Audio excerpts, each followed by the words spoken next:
जैसा देश वैसा भेष, देख करिए आपका संदेश हवा सिंह चहल के साथ।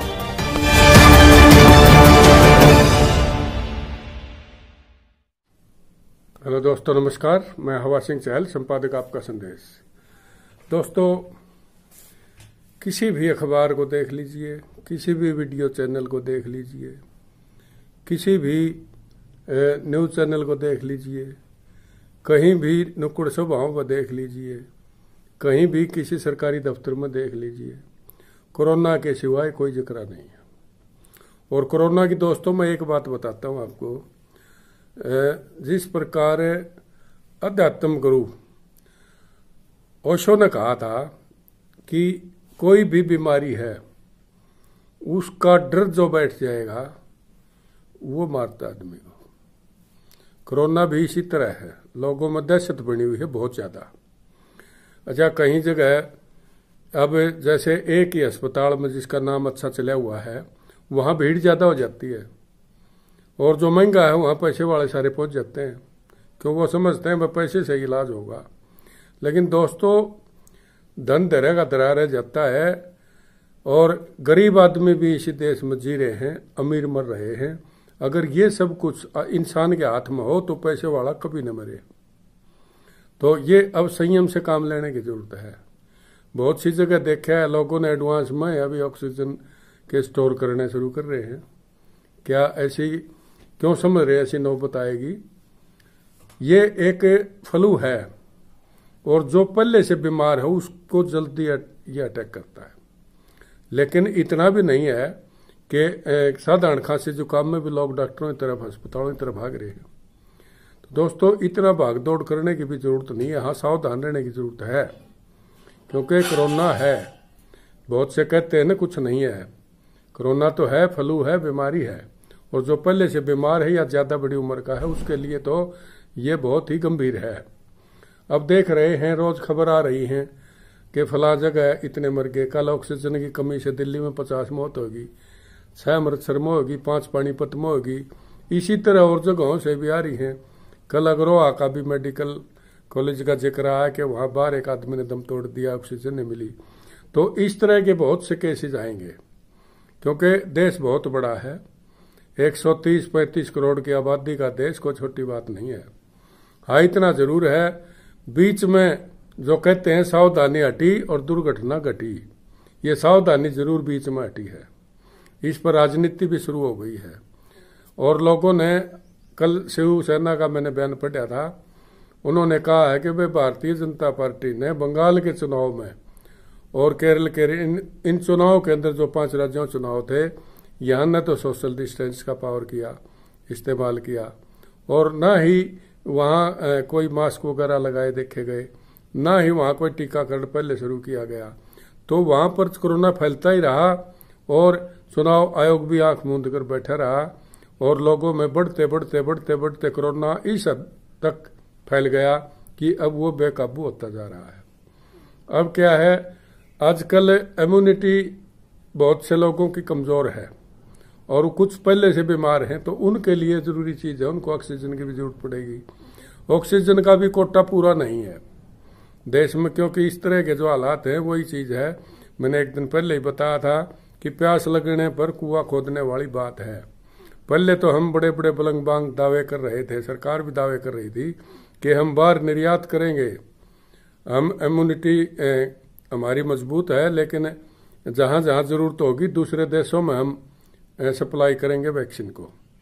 लेकिन अब हमारे यहाँ ही पूरा निपट रहा, यहाँ ज्यादा फैल गया कोरोना। अब तो ये देखने वाली बातें हैं। यहाँ सावधानी की काफी जरूरत है, जागरूकता की काफी जरूरत है दोस्तों। और अब कोई भी खबर आप देख लो, कोरोना से बढ़कर कोई खबर मिलती नहीं है। पूरे के पूरे अखबार इसके भरे पड़े हैं, सारे न्यूज चैनलों पर कोरोना के सिवाय कोई खबर ही नहीं है। राजनीति खबर पीछे छूट गई है। राजनीति तो हो गई, अब आरोप प्रत्यारोप का भी दौर शुरू हो गया है। एक तरफ महामारी देश में चल रही है, दूसरी तरफ राजनीतिक दल कोई तो इसका श्रेय ले रहा है, और कोई इसमें सरकार को बदनाम करने की कोशिश कर रहा है। होता भी है, लेकिन ऐसा पहली बार है। राजनीतिक दल तो 100 आरोप लगाते रहें, लेकिन सरकार के ही आदमी जब सरकार पर आरोप प्रत्यारोप शुरू कर दें वो गंभीर मामला है, उससे फिर सरकार शक के दायरे में आती है। तो कई चीजें ऐसी हैं जो मैं आपको बताना चाहूंगा। और जैसे सतपाल सिंह मलिक है, मेघालय के राज्यपाल, उन्होंने एक चिट्ठी के हवाले से दिया है। सोमवीर सांगवान जो विधायक हैं दादरी के और पंचायती नेता भी हैं, खाप के प्रधान हैं सांगवान खाप के, उन्होंने एक चिट्ठी लिखी थी मेघालय के राज्यपाल सतपाल मलिक को। और उन्होंने उसका जवाब में कहा है कि भाई मैंने सरकार को पूरी कोशिश से कहा है, और यहां तक भी उन्होंने कह दिया कि बहुत बड़ी गलती कर रहे हैं अमित शाह जी और प्रधानमंत्री जी, दोनों ही बड़ी गलती कर रहे हैं किसानों की मांग को अनदेखा करके। तो ये एक बहुत बड़ा बयान है। सरकार के खिलाफ इतना बोलने की हिम्मत अभी तक मैं नहीं समझता किसी ने जुटाई थी। अब सत्यपाल मलिक ने ये बहुत बड़ी एक बात कही है। और शिवसेना ने भी आरोप लगाया है, इधर टीएमसी वगैरह, वहां तो चुनाव है भाई इसलिए भी मानते हैं लोग, उन्होंने भी सीधा आरोप लगाया है कि बंगाल के अंदर कोरोना बाहर से लाकर थोपा गया है। तो ये आरोप प्रत्यारोप तो लगेंगे, लेकिन जब तक पूरी हमारे पास सावधानी नहीं होगी, पूरा इसका कंप्लीट इलाज नहीं होगा, तब तक जिम्मेवारी तो सरकार की होगी, इसमें कोई शक नहीं है। तो अब आनंद फानंद में सरकार जागी है, और उन्होंने अब तो सेना के भी वायुयानों द्वारा जो सेना के जहाज हैं वो भी भेजे हैं, भाई जल्दी से जल्दी कहीं से ऑक्सीजन का प्रबंध करो। और सिंगापुर से भी गाड़ियां आने लग रही हैं। तो अब तो लगता है कि जल्दी ही इसका होगा। लेकिन जिस स्पीड से ये कोरोना का प्रकोप बढ़ रहा है, अगर इसी तरह ये बढ़ता रहा तो मुझे लगता है हालात बेकाबू हो सकते हैं। अतः अब भी समय है। और मेरी एक दो आप लोगों से गुजारिश है, यानी मेरे अपने विचार में आपको बताता हूं कि थोड़ी सी भी गड़बड़ होते ही लोग अस्पतालों की तरफ भाग रहे हैं।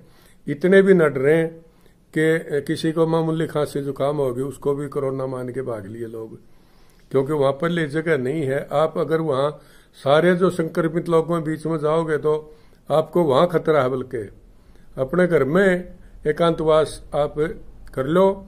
और ज्यादा गड़बड़ होती है तो आजकल तो सारे प्रचार में मीडिया है ने सारी बातें बताई हैं, सारे लक्षण भी क्या क्या होने चाहिए वो भी सारे आपको डिटेल में बता रखे हैं।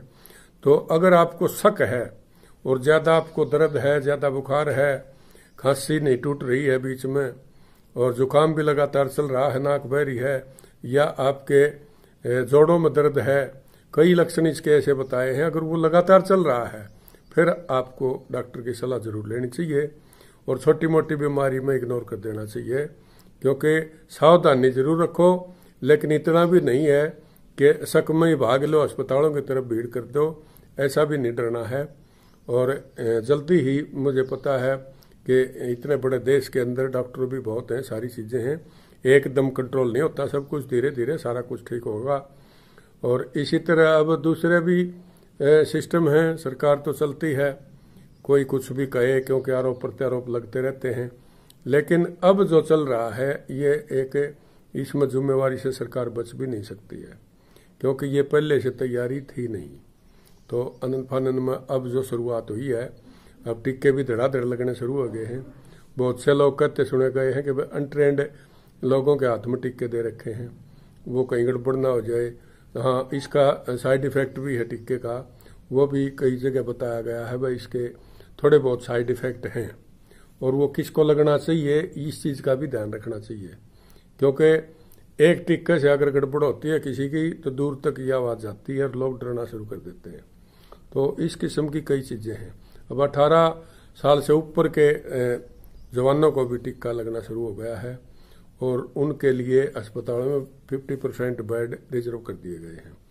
तो जल्दी ही ये निजी अस्पतालों में है 50%, और दूसरे अस्पतालों में भी जहां 65+ है उनको तो हिदायत ये दी गई है वो ज्यादा से ज्यादा घरों में ही रहें, क्वारंटीन हो जाएं, और भाई अपना उपचार घर पर ही लें तो ठीक है।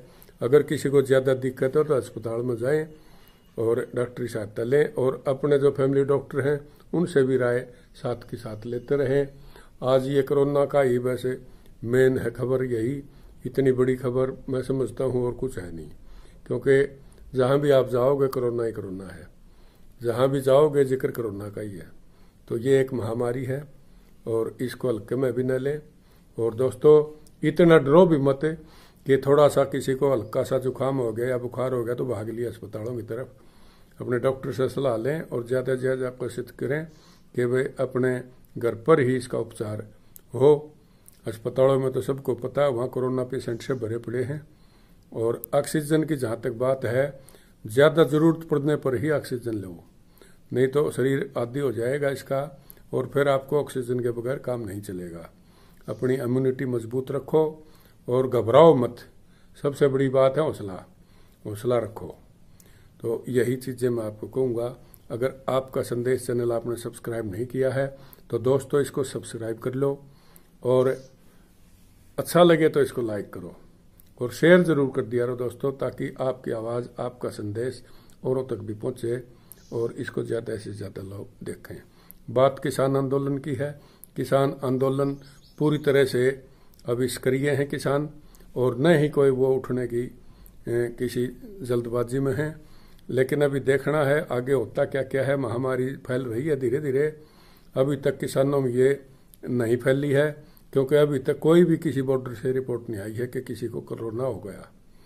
तो वो ज़बरदस्ती इसका टेस्ट भी कराने से इनकार कर रहे हैं कि वो अपनी मर्जी से अगर कोई कराता है तो कराए, किसी भी प्रकार का धक्का उनके साथ न किया जाए और न ही उनको। हाँ, एक भरम लोगों में ज़रूर है, थोड़ा बहुत खांसी जुकाम किसी को है, बुखार भी है, और वो डर के मारे भी डॉक्टर की सलाह नहीं ले रहा, क्योंकि उनको बता दिया जाता है कि अगर अस्पताल में गए तो कोरोना घोषित करके वहीं रख लेंगे। तो इतना भी डरने की जरूरत नहीं है। तो ये कुछ चीज़ें हैं, इनका पालन करो और भाई क्वारंटीन रहो और घर से निकलते ही मास्क लगाओ। मास्क भी बल्कि डबल लगाओ तो और भी अच्छा है। और ज़रूरी काम हो तो ही बाहर निकलो। हम खा के सैर सपाटे कुछ दिन के लिए बंद कर दो। दोस्तों आज इतना ही। अगली खबर में कुछ और आपको नया बताऊंगा। तब तक के लिए नमस्कार। जय हिंद।